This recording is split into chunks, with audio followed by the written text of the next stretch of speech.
It looks like the waiting room has calmed down a little bit. If people are still joining, we'll keep letting them in, but we can get started and make sure we're making the most out of everybody's time, because I know we are all so excited to be together in conversation today. One of the number one requests we get at AIISF about programming we can do is about genealogy, is about ancestry and researching your family's histories and stories.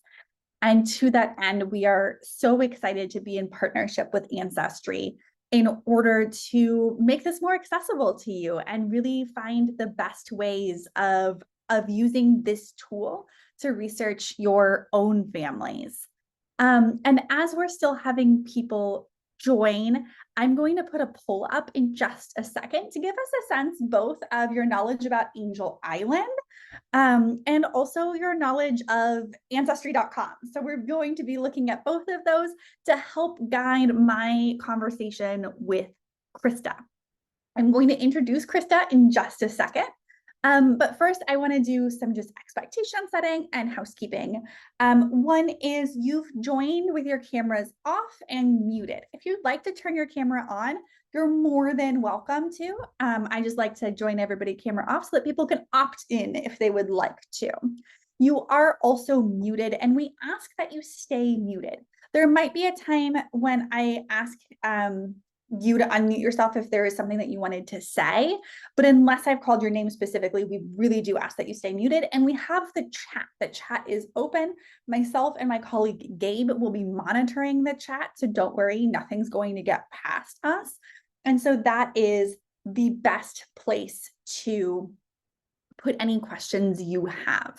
Closed captioning is available. And so if you would like to turn that on, you can go to the bottom of your Zoom screen and turn it on or off, depending on what you're most interested in seeing and how that works for you. If you don't see it directly on your menu bar, it might be under the 3-dot more button.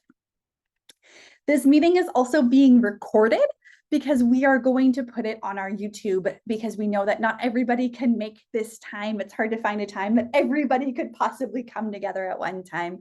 We're excited to be in conversation with all of those who are in the Zoom room with us right now to try to include your questions, but also widen this to a broader audience. So if there's somebody that you really wanted to be part of this who couldn't be here tonight, absolutely, that's available.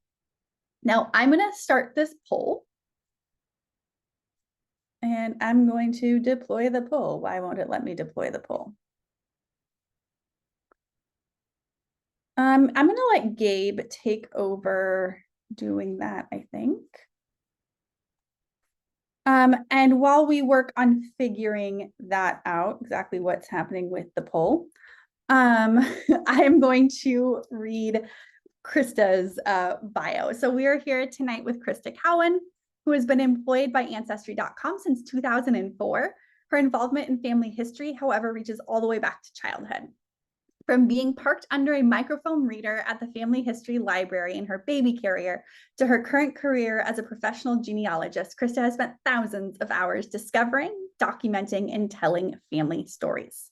During her time at Ancestry, she has been a European content acquisition manager, the digital preservation indexing manager, and the community alliance manager for the Ancestry World Archives Project.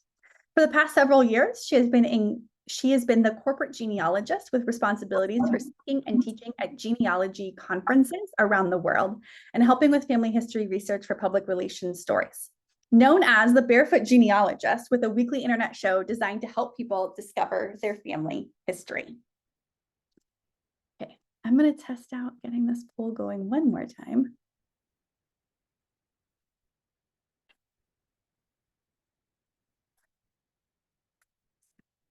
While I do this, Crista, do you have anything else you'd like to introduce? I don't think so. I'm Okay. just excited to talk to people and to hear their questions once we get to that portion. Along those lines, we are asking for everybody to participate in the chat. And I apparently can't type and talk at the same time. You know what we're going to do? We're just going to have people put this in the chat. if you have been to Angel Island, let us know in the chat if you've been to Angel Island before. And if you have a family tree on Ancestry already going, stick that in the chat.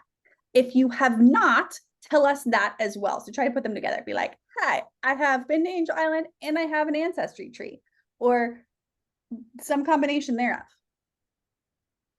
And maybe in the meanwhile, I can get this. I don't know what happened with this poll.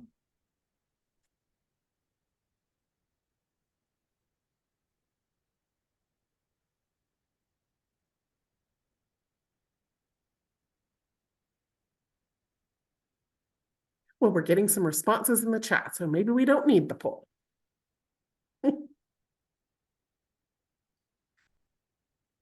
going to let them filter in and then I will start to read them.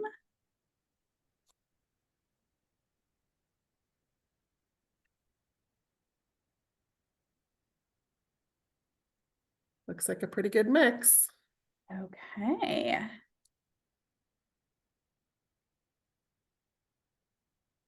Oh, I've now figured out how to fix the poll. Great. That's okay. Yeah. Okay. Yeah, it does look like a good mix. Been to, not been to Angel Island. Yeah, we've got lots of people that have been to Angel Island and not, and lots of people who have started a tree and not. So maybe you can do a little Angel Island introduction and I can do a little build a tree introduction. Exactly. Perfect. Yeah, we just wanted to get everyone's temperature on where we are at so that we are making the best use of everybody's time. But to that end, since not everybody has been to Angel Island, is maybe not super familiar with it, I wanted to give a little bit of background. I should also introduce myself. I'm Danielle Wetmore. I'm the program manager at the Angel Island Immigration Station Foundation. I've been with the foundation for 2 years. And before that, I was at the Tenement Museum in New York City for 10 years. The immigration station on Angel Island ran from 1910 to 1940 as an immigration station. And this is the view that immigrants would get upon first entering, with a notable difference in that there used to be another building here called the Administration Building. It was a big white building. But there was a pier immigrants would get off of and go through the process of getting through Angel Island. The main experience of Angel Island was one of discrimination, segregation, and separation. So as soon as you got off the boat, your race and your gender and sometimes your age determined where exactly it was that you would go and spend your time. And that would inform everything that happened in your experience in Angel Island. The largest population that was detained here and processed here was coming from China, but people came through Angel Island from 88 different countries. This building here in the background is the detention barracks. It's now a museum. And that building still stands because there are poems inside. People were detained on Angel Island, often for many days and many weeks at a time. And it is a traditional way to protest in China is to protest through poetry. And so people spent their time composing poems and copying them in calligraphy and painstakingly carving them into the walls. Of course, this was seen as graffiti and wasn't allowed by the people who were running the station. And so it was puttied over and covered. However, that putty offered great preserving qualities and is still there. And so this is actually our most well engraved or best preserved poem on the site. But of course, people were there in the time it was being used. And so we have these really cool pictures that one of my associates has done and putting people in historic pictures onto the site today. So there was a recreation yard. This is a view of that administration building from the back and a pier. Here, immigrants would get off of their ship. So if you're coming from China, you're on that ship for 3 weeks. You get onto a ferry to come onto Angel Island. Again, it was a majority Asian experience of detention, but people from all over were detained there as well. And so we are often called the Ellis Island of the West, but there's some notable differences there in that Ellis Island was primarily a processing center, and we are primarily a detention center. I could go on and on and on, but that is a good primer for the history of Angel Island. And I know many of us here today have family connections, have family stories of Angel Island, are descended from those who were detained there.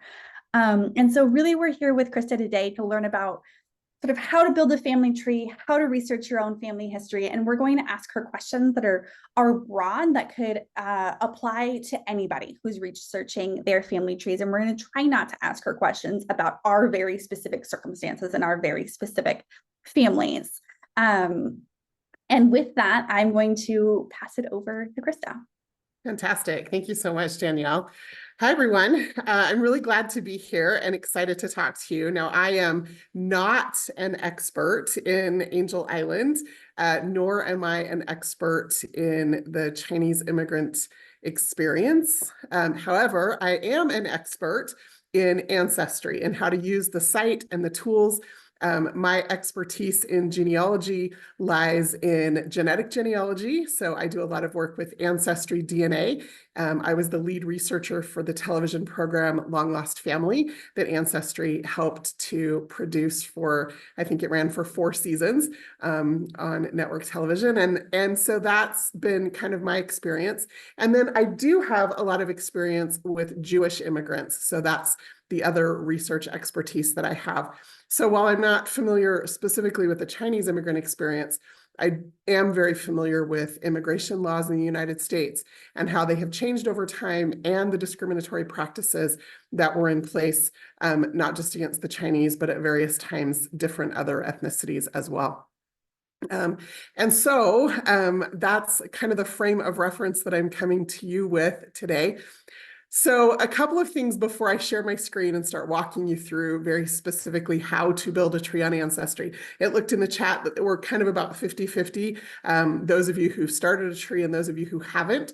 So I will walk through some basics of how to actually mechanically build a family tree on Ancestry. And that is a free experience. So you do not have to have an Ancestry subscription to build your tree on Ancestry. So it's a really great platform to be able to do that. Now, we do have privacy restrictions in place. So if you're a little uncomfortable about putting information online, I can tell you that anytime you enter a living person into your family tree, you'll be able to see that information because it's your tree that you access through your secure login. But nobody else on Ancestry can see the information about that living person.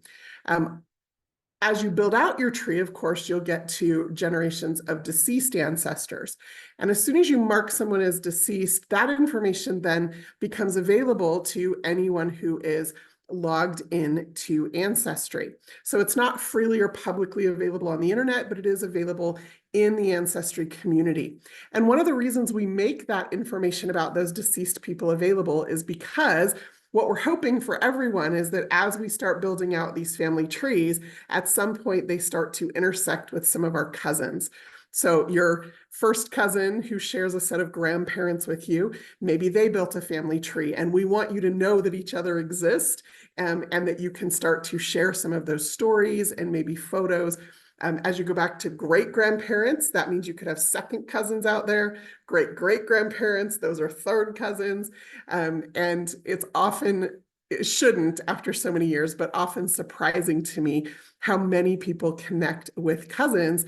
And when you think about families and how stories get passed down, or how artifacts or papers or photos get passed down, it's usually one child in the family that gets different things. And then those cousins are the ones who end up with that. And so you may have a piece of the story and they may have a photo, and this cousin over here may have some papers. And when you come together on this platform, because you each built your family tree out to those common ancestors, that's what we hope for at Ancestry. And those are the stories we love hearing, are when people can make those connections. And again, all of that part of the experience on Ancestry is free. You do need to create a guest account, just sign up for a login, but you don't have to sign up for a subscription. Now, the subscription gives you access to historical documents and records that we have digitized and indexed and made available on the site. And after I walk you through how to build a family tree, I'll show you some basic ways to access those and give you some information about whether or not you need a subscription, because some of the records are free, including a lot of the records from the Chinese exclusion era. And so we've got a lot of those records available, and all of the records from that era are free. So we'll walk through how to build a tree, what records you can and cannot access without a subscription. And then the third thing I just want to tell you before we dive into that tree building is that you can share your tree. So in my family, I'm the one who started the tree on my account. I own it, and it lives on my account, but I've shared it with my parents, and I've shared it with my siblings and a couple of my cousins. And so we're all working off of the same tree. They just each have their own login. And I've given them all different levels of permission. So my parents have editor access, which is good because my dad and I work on our family history together. My mom's the one who scans and uploads the photos.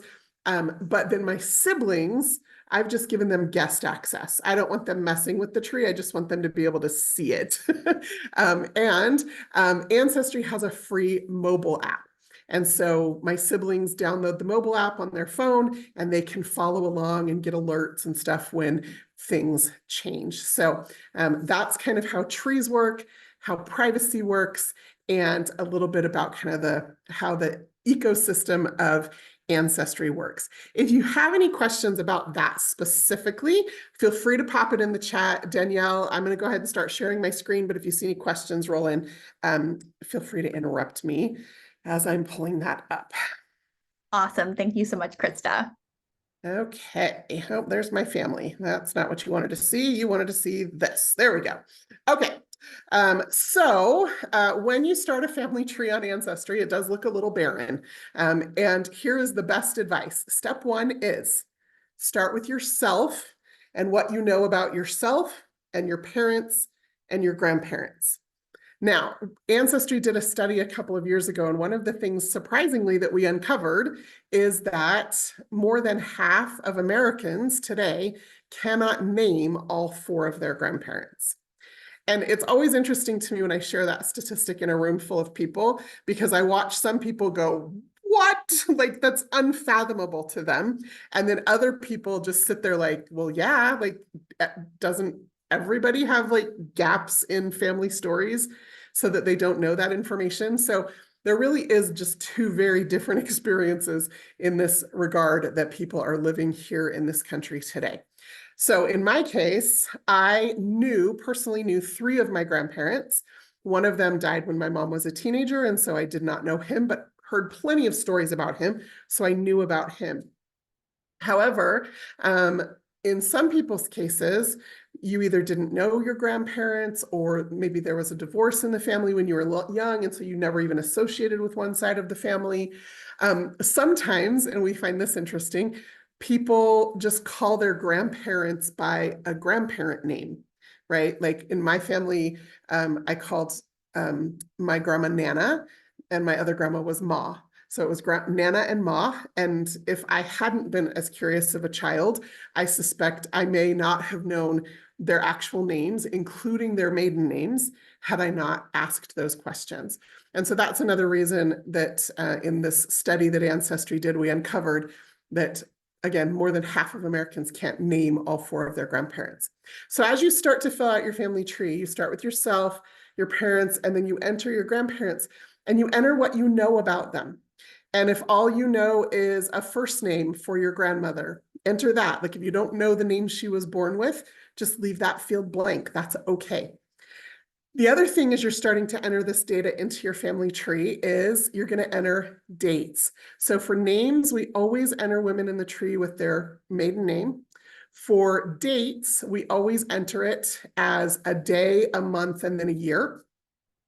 The example I always give is that I was born on November 1st. And here in the US, we would write that 11/1. But most places in the world, they would read that as January 11th. And so to avoid confusion, we just always write my birth date, 1 November, and then the full 4-digit year.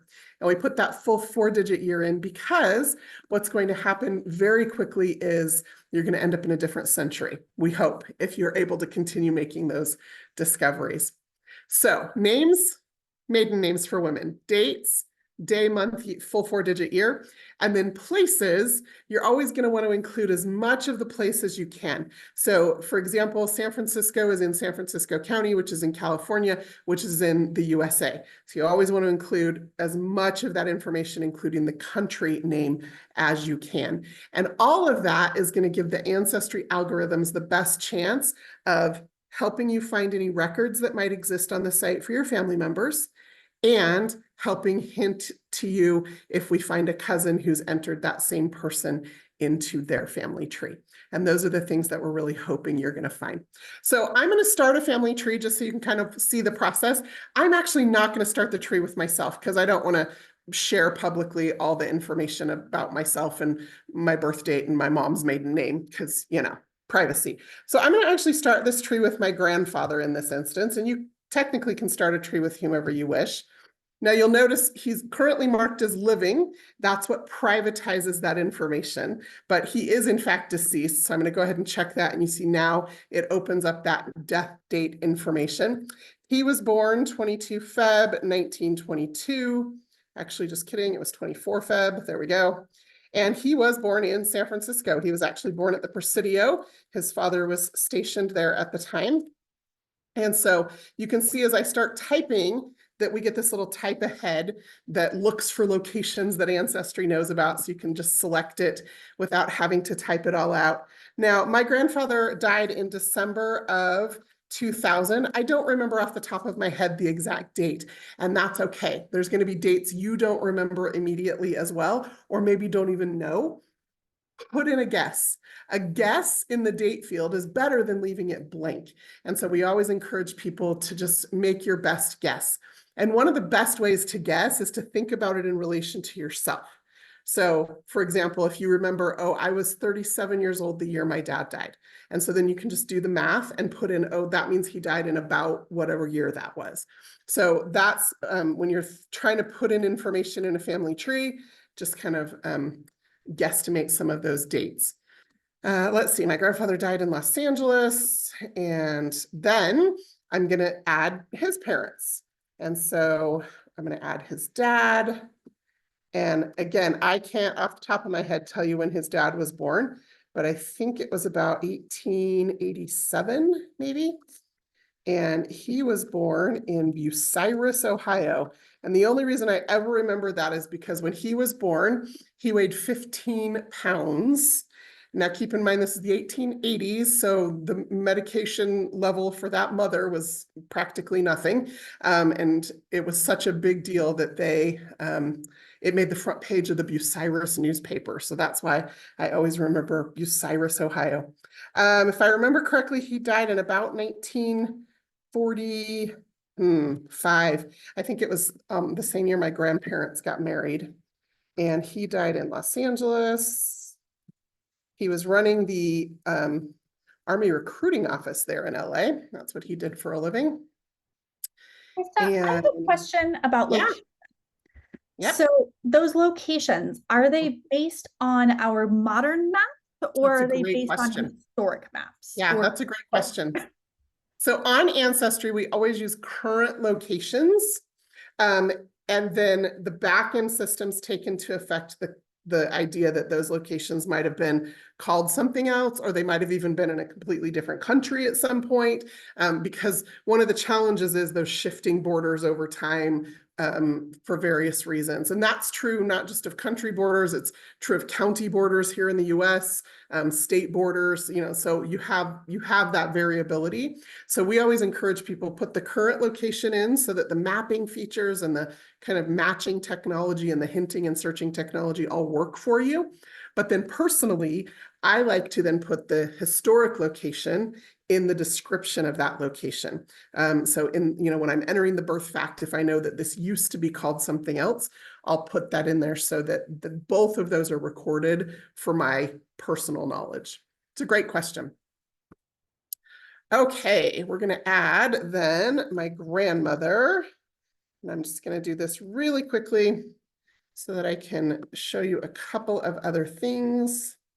She was born 13 September 1922 in Twin Falls, Idaho. Nope, I think that's actually in Twin Falls County. And as you can see, when I start typing ahead, like it just gives me that option to select it. She died in December of 2018. And she also died in Los Angeles. Okay. So once you've entered what you know about yourself and your parents and your grandparents, and I'm not going to keep going for this purpose, but you then have the option to start to collect more information about that person and their family. So this view right here of the tree is what we call pedigree view. And what that is it's yourself and your parents and your grandparents, anybody you would have inherited DNA from, anybody with the word parent in their relationship to you is going to show up in this view. It's also called horizontal view, so pedigree or horizontal view. Vertical view is going to take your family tree, it's going to flip it on its head, it's going to put you in the bottom at the center, and then it's going to build your tree going up. Now, the reason we have the two different views isn't just because people like different orientations of their tree, it's also because now this gives us more space to start to add more family members. So I can come in here and I can click on Frederick, for example, and I'm going to add a relative. And that relative I'm going to add as a child. And we're going to add my grandpa's sister. And so she was born in about 1920, and she was born, oh, just kidding. I added the wrong relationships here. Didn't even notice that I had done that. This should be my grandpa's mother, not his wife. Not my grandma. That's what happens when you forget what you're doing and are trying to build a tree that doesn't start with yourself. She was born about 1897 in Dallas. It's also what happens when you try to do it live. That's just fine. Okay, and then she died in 1975 in Los Angeles. Okay, there we go. That's going to work a little better. You noticed, or maybe you didn't, when I tried to add a child to that woman, because I had the wrong person in the wrong spot there, it said, wait, she's not old enough to have had a child that year. And so it actually gave me an error, which Ancestry is really good about doing. So it's hard to make mistakes because we kind of keep you on your toes. She was born in Little Rock, Arkansas. And I don't remember when or where she died, but that's okay. Okay, so now my grandpa has a sister. And then you could add more children. He has another sister. I could add her. He has a spouse. I could come in here and add her. And I could come up here and I could add his parents and then add his siblings. And so the idea is you just start to build out this family tree, not just deep, but wide as well. One of the things I have to often remind people is that just like you live in a family and maybe have siblings and nieces and nephews and aunts and uncles and cousins, your ancestors lived in those same families. And in order to tell the family story, you need to make sure you include the family. As much as sometimes I would like my life story to have been just about me and my parents, I have 4 younger siblings, which when I was young, I didn't love, but now that I'm an adult, they're some of my dearest friends and their spouses I adore, and my 6 nephews and the world's only niece are very important to me, and that becomes part of the story of my life. And so as you build your family tree, don't just think back in time, also think who else was involved in their lives and how can those people be added and displayed on the family tree.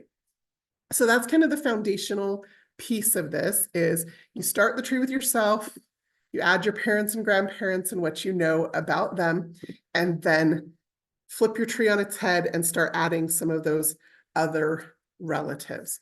Now, once you get to that point, then you can go into, this is what we call the profile page.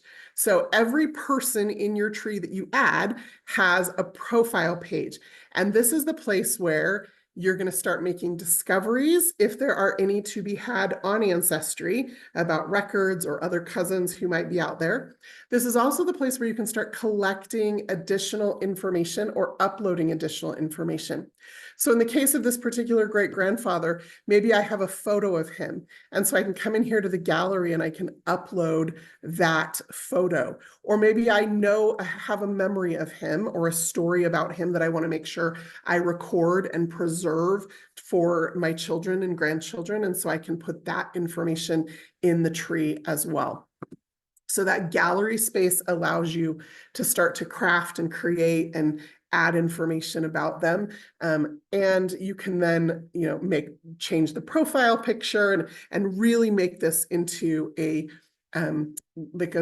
custom space that honors this person and their life story. Now, in addition to adding what you know about them, uploading those photos and stories, some of you might start to see some hints. Hints are Ancestry takes this information that you've entered into the family tree, and we go out and search the 60 billion records on our site to see if there are any records that look like they might match this person.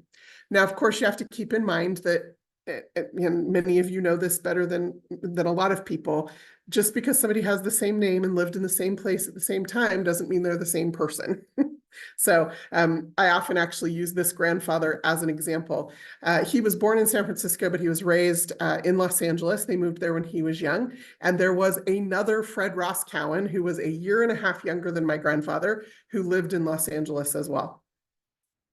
And the only thing that separated them was that my grandfather worked for the city and lived in Santa Monica and then up in the valley. And this man worked for a printing company, if I remember correctly, and lived out in East LA and then moved into West LA later. And so you kind of have these little clues in some of the city directories and the voter registration as you start to look at them a little closer, that you can kind of tell them apart in the records. And that's the challenge. It's kind of the fun of it. It's also the puzzle of it, and sometimes the frustration of it. So Ancestry will show you records that match the information you put in your tree, but you have to really look at it closely to decide, is this information really for my ancestor, or could it just be somebody that has a similar name or lived in the same place? So when you see these hints on the person profile page, you can go then and explore them. And this is where, for some of you, you might start to hit that subscription wall. So again, most of the records on Ancestry require a subscription. You can get a subscription on Ancestry for a month at a time if you just want to try it out. Or if you decide you're all in, you can buy 6 months or a year at a time. It's a little bit cheaper, of course, when you do that. But this is, you're going to start to see some of these hints. Now, some of these hints are things that other people have uploaded. So for example, this is a photo of the tombstone of my great-grandfather in the Presidio there in San Francisco.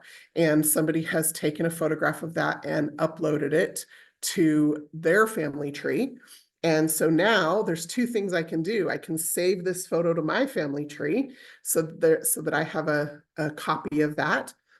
And then I can also click on this user's name and go figure out who they are and why do they have my great-grandpa in their tree.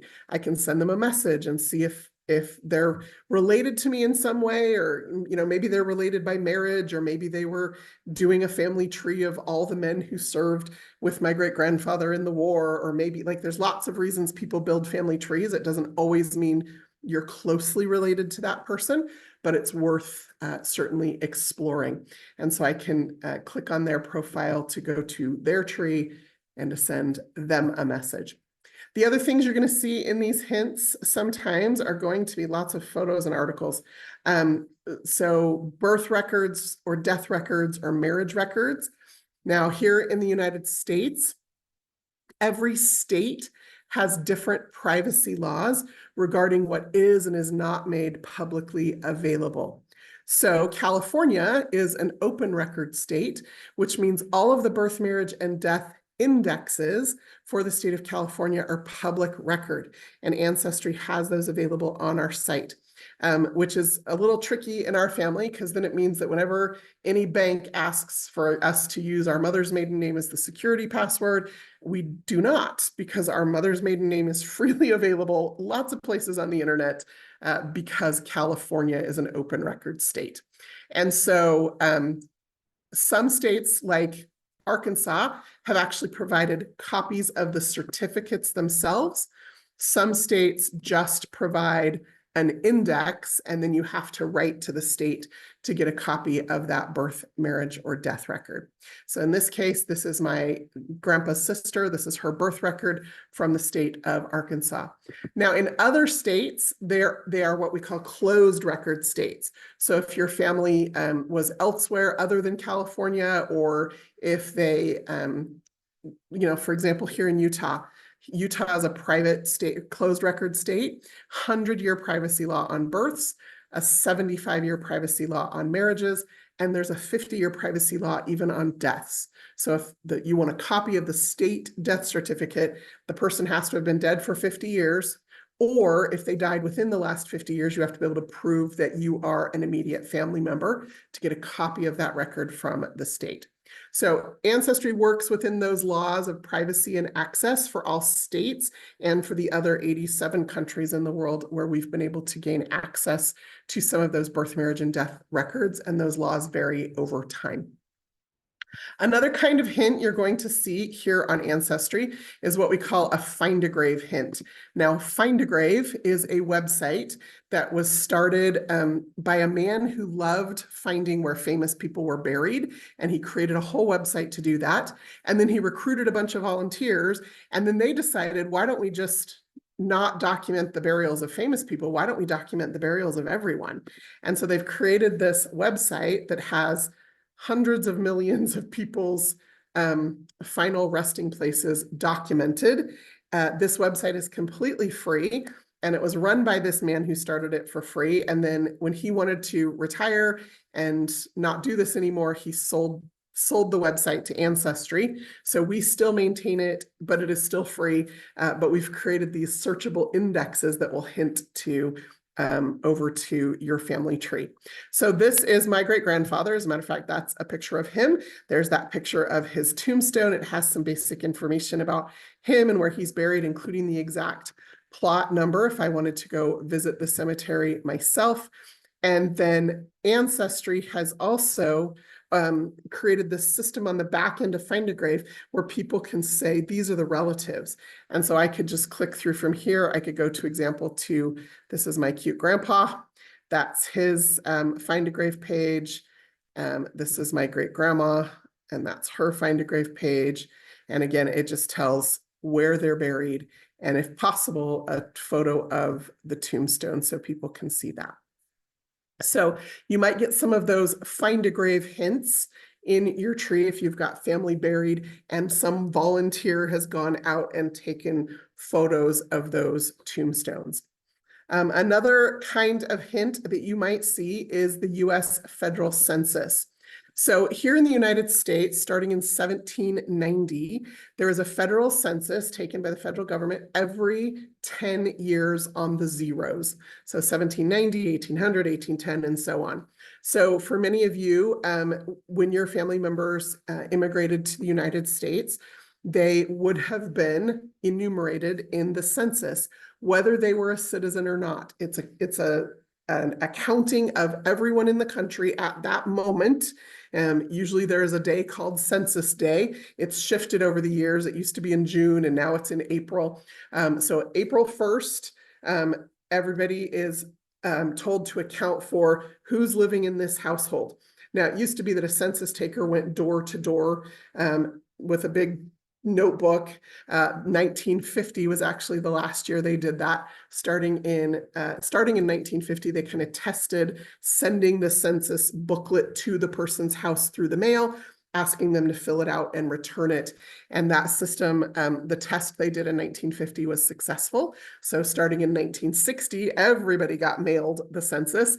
And then the only time the census taker would go door to door is if that household did not return that census form.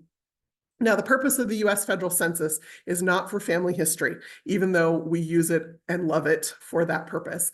The purpose of the US federal census is primarily for the federal government to account for representation in Congress. And so starting in 1790, deciding what congressional districts would be based on the population of the place, and that was why the accounting. Now, over time, there were additional government needs that were added on, which is why there were always more questions being asked on the census. So starting in the about 1850s, prior to 1850, it was just everybody saying, this is how many people live in this house. Then after 1850, it was, okay, here's the name of everybody that lives in this house and how old they were and where they were born. Then in 1880, they changed it a little bit. Now here's the name of everybody in this household. Here's how old they are. Here's whether or not they're married. Here's where they were born. Here's where their parents were born. Here is how they're related to each other in this household. And then by 1900, so the 1890 census actually was destroyed in a fire. So if your family came before 1890, that census is missing, and it's a painful gap for genealogists, that 20-year gap. But then starting in 1900, additional questions were added about how long has this couple been married, or what year did they immigrate, and what is their current naturalization status? Are they a citizen or not? Starting in 1910, the women were asked, how many children have you given birth to, and how many of those children are still living? The 1930 census has a fun question. It asks, does this household have a radio?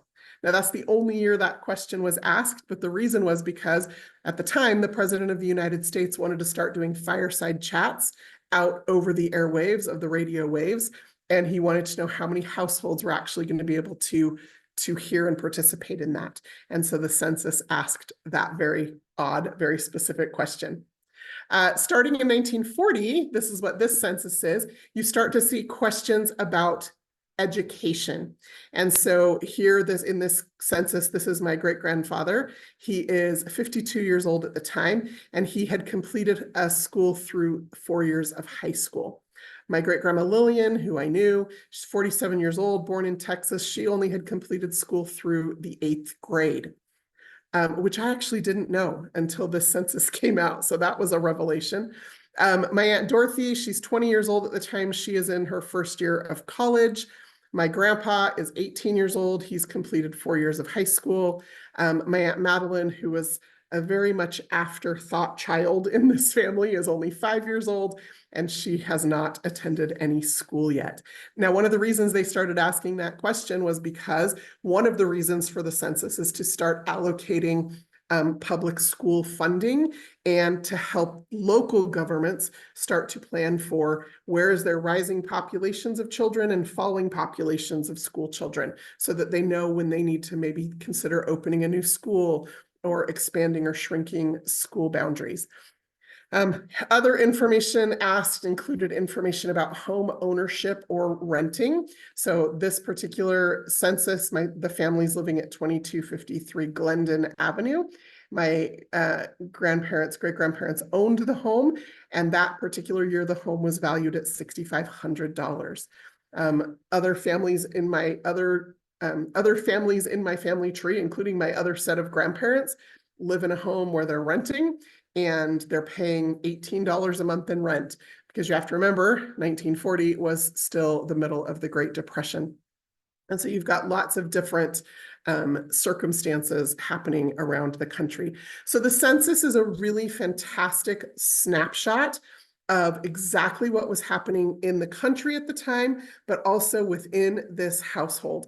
And so if you have family who lived here in 1950, 1940, 1930, 1920, 1910, 1900, you should be able to find them again, whether they were a citizen at the time or not, in those censuses if they were living here in the United States. Now, on Ancestry, the 1950 census and the 1940 census are both free. So you do not need a subscription when you see a 1950 or 1940 census hint in your tree in order to view the image of that census record. And that's fantastic, because that, for a lot of us, that kind of is where some of you may find yourselves in the 1950 census as a child, living in the household of your parents, or you might find your parents in a household as a child with their parents. And so that's going to give you some foundational information. And as you kind of walk back every decade through the census, that's what we call the scaffolding for a family tree here in the US, is because we have that record available to us. And again, pay close attention to what each of those columns mean, because it's going to give you some valuable information. Like I mentioned, including information about immigration. Now, this particular family isn't an immigrant family, so that's probably not a great example to show you, but that is going to give you the ability to see, were they a citizen or not? So the citizenship column will often list AL, which means alien or not yet a citizen. PA, meaning they had submitted papers to become a citizen, but that process often takes many years. And so they were in the midst of that process when the census was taken. Or NA, which means they have become a naturalized US citizen. And so that citizenship column, and then the immigration year column will often list the year that they immigrated to the United States. Now, if they came and went multiple times, they could put the year that they last arrived or the year that they first arrived. Nobody was checking up on the census information. And so you do have to sometimes take that with a grain of salt, or like put that into some kind of perspective. The other thing to remember about census records in particular is that the census taker came to the door of the family's household. And if everybody in the household didn't speak English, or if they weren't willing to answer the door for the census taker, often the census taker would ask the neighbors if they knew the information about the family next door. And I don't know about you, but I probably couldn't name every member of the family that lives next door to me now. I certainly couldn't name all of their ages and get it right.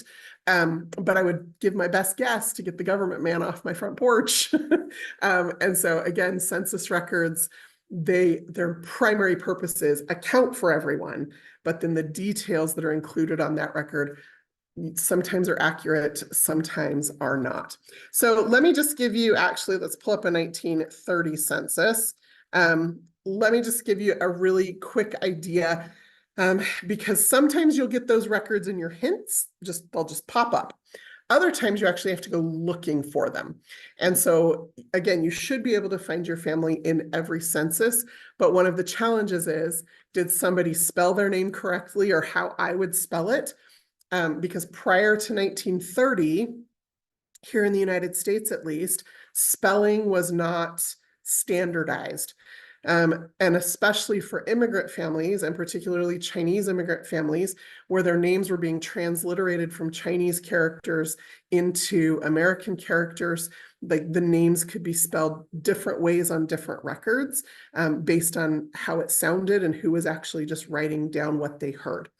And so keep that in mind when you're looking for things. Sometimes one of the best ways to find people is actually to search without a name at all.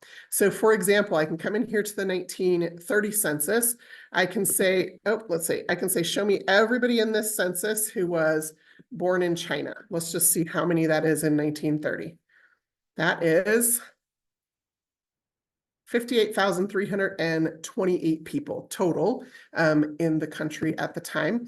Then I can say, okay, show me every one of those people born in China who's living in San Francisco that year when that census was taken.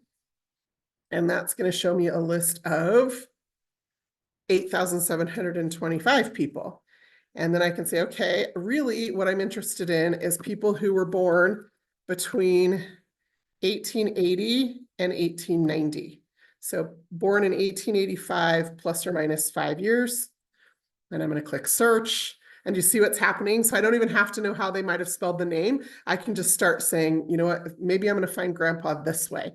Really what I'm just looking for is males, and I'm going to search for that. And again, you're just kind of narrowing in on the information.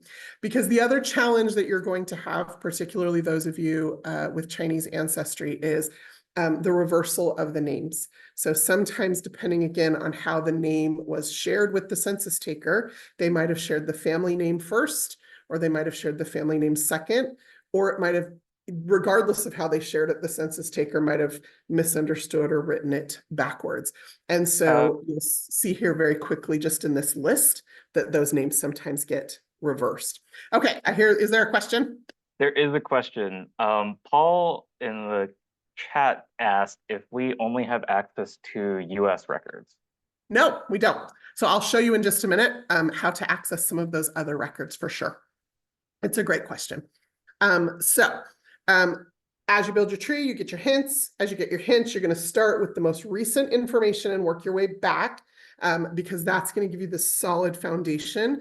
And that's always kind of the best way to go. One of the challenges or one of the temptations that a lot of people have is they immediately want to jump to the great grandpa in China that I'm looking for, or, you know, the famous person I heard I was related to, or whatever. Like, people always kind of want to jump back, but I always recommend look for records for people you knew first, including yourself.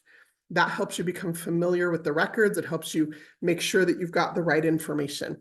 I'm not going to call your grandma a liar, but stories get shared over time in families that sometimes are like an old game of telephone, where the information kind of morphs over time, or is sometimes exaggerated, or sometimes she did lie because she was trying to suppress information because of whatever reason, shame or pride or whatever.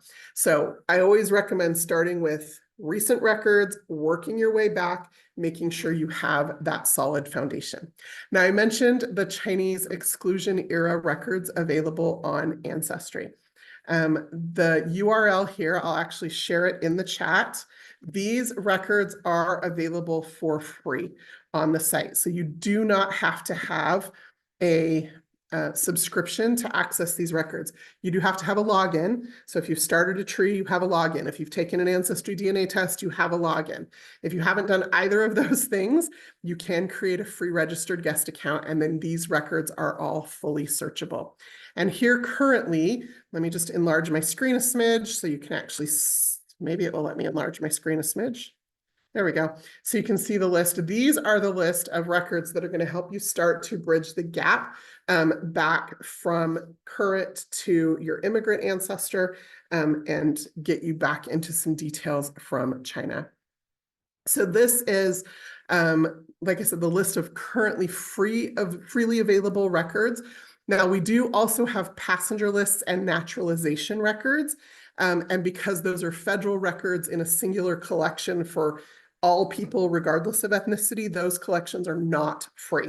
So immigration, like passenger lists, and naturalization records to become a US citizen, those records are part of the paid databases.